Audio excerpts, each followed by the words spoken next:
रायपुर के दादाबाड़ी से मालवीय चौक से निकलती हुई बेटियों की, लड़कों की जो भीड़ थी, और जब स्कूल और विद्यालयों के बाहर के ठेले में वो लगातार सिगरेट बेचते हैं, ड्रग्स बेचते हैं, कोल्ड ड्रिंक्स बेचते हैं, कोल्ड ड्रिंक की बोतल में मिला करके वहीं पर बियर अवेलेबल कराते हैं। इस वक्त पेरेंट्स टीचर मीटिंग के टाइम पे ये बात हम क्यों डिसाइड नहीं करते हैं कि किसी भी कॉन्वेंट स्कूल के बाहर सरकार ये बात क्यों डिसाइड नहीं करती है कि किसी भी कॉन्वेंट स्कूल के सराउंडिंग 500 मीटर एरिया में किसी भी प्रकार का कोई भी बीड़ी, सिगरेट, तंबाकू, उसके अलावा किसी भी प्रकार की बियर इत्यादि की दुकानें नहीं रहेंगी। आप पवित्र नगरी बनाने के लिए मंदिरों को पवित्र मंदिर समझते हैं, विद्यालय भी मंदिर से कम नहीं होता। मैं तो जिस स्कूल में पढ़ता था, विद्यालय में पढ़ता था, उसका नाम ही था सरस्वती शिशु मंदिर। जब मंदिर रख ही दिया है उसका नाम, तो मंदिर ही सिर्फ नहीं, मंदिर के आसपास की पवित्रता बनाना भी सरकार का, पुलिस वालों का एक नियमित कर्तव्य होता था। वहीं से भविष्य निकलता है। उसकी उपेक्षाएं होती रही। आचार्य भगवंत लगातार वो सब चीज़ें अपनी नज़रों में देखते रहे।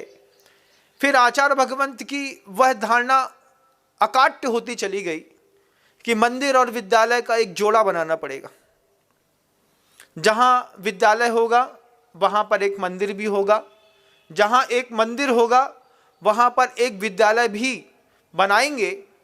और आचार्य भगवंत ने प्रायः करके जिन भी तीर्थ क्षेत्रों का उद्धार किया, वहाँ पर एक बड़ा विद्यालय जरूर बनाया। बड़ा विद्यालय बनाया, रामटेक के शांतिनाथ भगवान जी का उद्धार किया, पूरे मंदिर का नवीनीकरण किया, जीर्णोद्धार किया, नए मंदिर का निर्माण किया। तो 100 करोड़ रुपए की लागत लगा करके एक विद्यालय बनाया। हमने आचार्य जी से पूछा कि भगवान, इस विद्यालय को मंदिर के साथ जोड़ने के पीछे का कुछ और भी उद्देश्य रहता है? तो आचार्य जी मुस्कुरा करके कहते हैं, बड़े चलते चलते जवाब देते थे गुरुदेव। गुरुदेव ने मुस्कुरा करके कहा कि देखो, खिचड़ी खाने से स्वास्थ्य ठीक होता है, लेकिन दिमाग में खिचड़ी पकाने से स्वास्थ्य बिगड़ जाता है। उसी वक्त गुरुवर जो है सॉफ्टवेयर और हार्डवेयर शब्द को सुन रहे थे। पहले गुरुजी जानते नहीं थे सॉफ्टवेयर इंजीनियर क्या होता है, हार्डवेयर इंजीनियर क्या होता है। फिर धीरे धीरे पता चला कि डाटाबेस का काम करने वाले जो अच्छे कुशल अभियंता होते हैं उनको सॉफ्टवेयर इंजीनियर कहते हैं। तो आचार्य जी कहते थे कि जैन समाज का सॉफ्टवेयर भी तो सुधारना है। ये सॉफ्टवेयर सुधरेगा तो ये हार्डवेयर अच्छा रहेगा। आचार्य जी की शैली थी, शरीर स्वस्थ रहेगा जब मानसिकता स्वस्थ रहेगी, और मानसिकता जब स्वस्थ रहेगी जब विद्या स्वस्थ रहेगी। और जिस विद्यालय के बाहर ही हमने 6 घंटे मेहनत करी, लड़का ने बाहर निकला, बाहर निकल करके एक पान पराग का गुटखा माणिक चंद राजश्री मुंह में डाला और फूंकते हुए, दादागिरी करते हुए तेज स्पीड में बाइक चला करके निकल गए। ये विद्यालय नहीं है, और इन विद्यालयों की झंकार से बहुत ज़्यादा पल्लवन और पोषण होता नहीं है। आचार्य भगवंत की धारणाएं लगातार पक्की होती जा रही थी, और गुरुजी विद्यालय और मंदिर का कॉम्बिनेशन बनाने में लगे रहे। इंदौर में तो आचार्य भगवंत ने कमाल किया कि गुरुवर ने पहले विद्यालय बनाया, उसके बाद जिनेंद्र भगवान का जिनालय बनाने की वहाँ पर प्रेरणा दी, जो मेरे दिमाग में तो 70% बन गया है। धरती पर उसको तैयार होने में 10 साल जरूर लगेंगे, लेकिन मेरे दिमाग में इंदौर रेवती रेंज का जो पूरा का पूरा मंदिर था वो 70% तक तो बन करके तैयार है। आचार्य भगवंत का आशीर्वाद ऐसा लगा। रामटेक में देखा, देवोदय प्रतिभा स्थली प्रथम विद्यापीठ जबलपुर में भी आचार्य भगवंत ने इतनी बड़ी विद्यापीठ बनी है। वो वास्तव में वो विद्यापीठ है कि जहाँ पर किसी भी बेटी को प्रवेश दिलाने के बाद बेटी के बारे में किसी भी प्रकार की चिंता नहीं करनी पड़ती। आचार्य भगवंत कई बार कहते थे कि ज्ञानोदय विद्यापीठ में दिमागदार तेज तर्राट बच्चों का एडमिशन हो या ना हो पता नहीं, लेकिन जो भी बच्चे का एडमिशन होता है वो बच्चा पुण्यात्मा होता है, ये बात बिल्कुल तय है। क्योंकि पुण्य का सहारा लेकर के ही दुनिया के सारे काम होते हैं। किसी भी प्रकार का कोई भी एडमिशन में आज तक किसी साधु का भी सोर्स नहीं लगा। बेटियों और बहनों ने जो पैमाने तय किए, उन पैमानों में जो फिट बैठा उन्हीं को इंटर लिया, अंदर लिया, और बाकी लोगों को चाहते हुए भी उन्होंने बाहर कर दिया, क्योंकि पैमाने गुरुदेव के बनाए गए थे।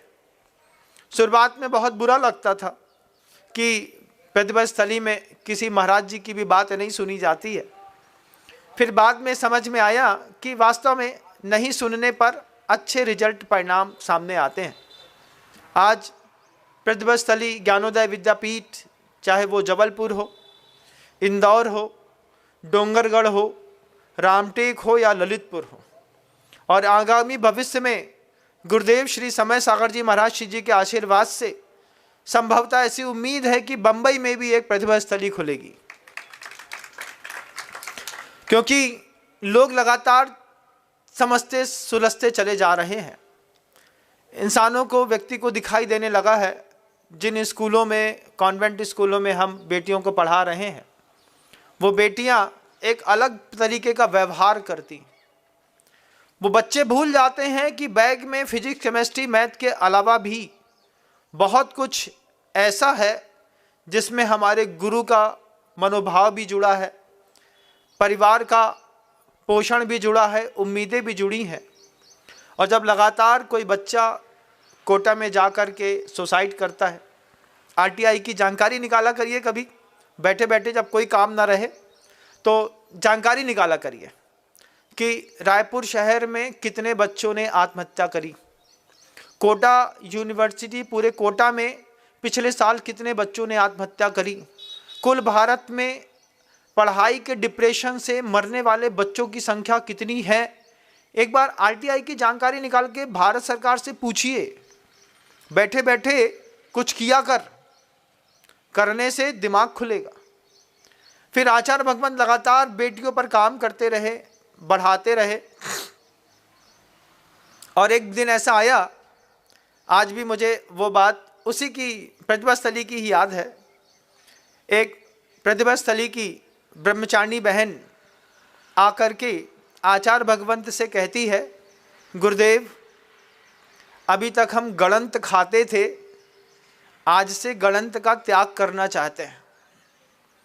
प्रतिभा स्थली की बहन थी, गणंत खाती थी। गणंत में क्या खाते हैं? तो उन्होंने कहा, महाराज जी थोड़ा सा कफ की शिकायत रहती थी तो अदरक खाते थे, कच्ची हल्दी भी खाते थे, तो वो भी एक लगता था मुझे, लेकिन मैं गणंत का त्याग करना चाहती हूँ।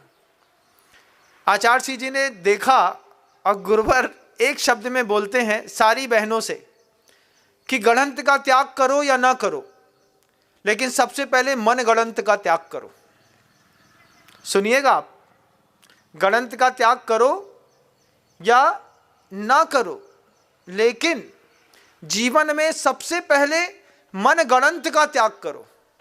ये संदेश सिर्फ बहनों को नहीं था, ये संदेश हम लोगों को भी था। आंख बंद करके जो हमारी एक ख्वाब देखने की शैली है, ऐसा करेंगे, ऐसा हो जाएगा, ऐसा हो जाएगा, ऐसा हो रहा है, ये जो ख्याली पुलाव पका करके हम अपने आप को भ्रम में रखते हैं, आचार्य भगवंत कहते हैं मन गणंत का त्याग करो, झूठे सपने देखने का त्याग करो। और जिस सपने को 2-4 बार देख लो, फिर उसमें पुरुषार्थ करके उसको जीने का पुरुषार्थ करोगे, तब सपने सच होते हैं। नहीं तो मुंगेरी लाल के हसीन सपने तो लोगों ने बहुत देखे हैं।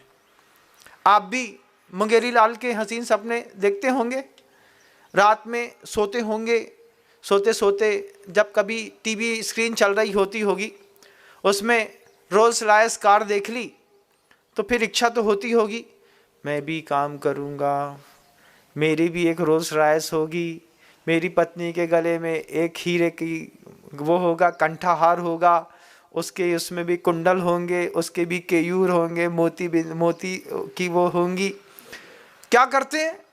ये सब क्या है? मनगढ़ंत, मुंगेरी लाल के हसीन सपने, एक सीरियल चलता था कभी। गुरुदेव कहते हैं सबसे पहला काम है गलंत छोड़ने से पहले, आलू प्याज छोड़ने से पहले, अदरक मूली लहसुन कांदा छोड़ने से पहले, गलंत छोड़ने से पहले मन गलंत का त्याग करो। जय जिनेंद्र, अगर आपको मेरी वीडियो अच्छी लगती है तो प्लीज़ मेरे चैनल को सब्सक्राइब करिए, लाइक करिए, शेयर करिए। इसी तरह से अपना प्यार मुझे देते रहिए।